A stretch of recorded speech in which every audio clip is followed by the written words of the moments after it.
High বন্ধুরা, তোমরা সবাই কেমন আছো? আমি ভালো আছি। তো আমি আজকে যেহেতু আমার বোনের আইবুড়ো ভাত, সেই জন্য সকাল থেকে রান্নাবান্না করেছি, ঠিক আছে। কিন্তু বোনের যে আইবুড়ো ভাত, বোন তো আসতে পারেনি, ওর খুব শরীর খারাপ বলে, তাই তোমাদেরকে দেখাচ্ছি। দেখো আজকে সারাদিন আমি কী কী করলাম। আজকে বিরিয়ানি অর্ডার করেছিলাম, যেহেতু বোনের সামনে বিয়ে আছে, তো আইবুড়ো ভাত খাওয়াবো বলে বিরিয়ানি অর্ডার করেছি। বাড়িতে বাবুকে নিয়ে তো রান্না করতে পারবো না, চাপ হয়ে যাবে, সেই কারণে বিরিয়ানিটা অর্ডার করলাম।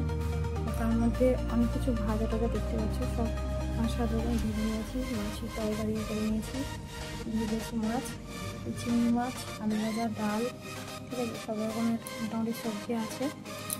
যেহেতু ভাজা দিতে হয় নিয়ম রক্ষা অনুযায়ী, তো সেই জন্য কলা ভাজা।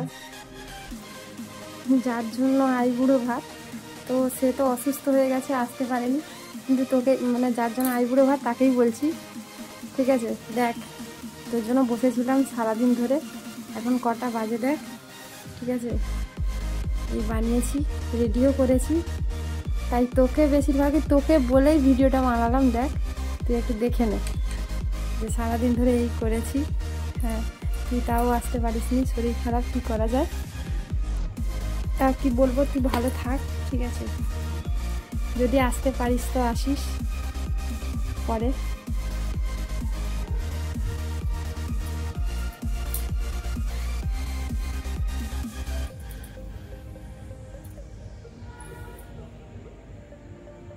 বিরিয়ানি হয়েছে, ঠিক আছে। কলা ভাজা, যেহেতু ভাজা দিতে হয়, এটা নিয়ম অনুযায়ী ভাজা, কলা ভাজা, শিমের ভাজা, উচ্ছে ভাজা, বেগুন ভাজা, বিনসের ভাজা, এদিকে তরকারি, মাছের তরকারিও করে নিয়েছি, শিঙি মাছের ভাজা, যে এটা হচ্ছে কলা ভাজা, এদিকে শিম ভাজা আছে, এদিকে উচ্ছে ভাজা আছে।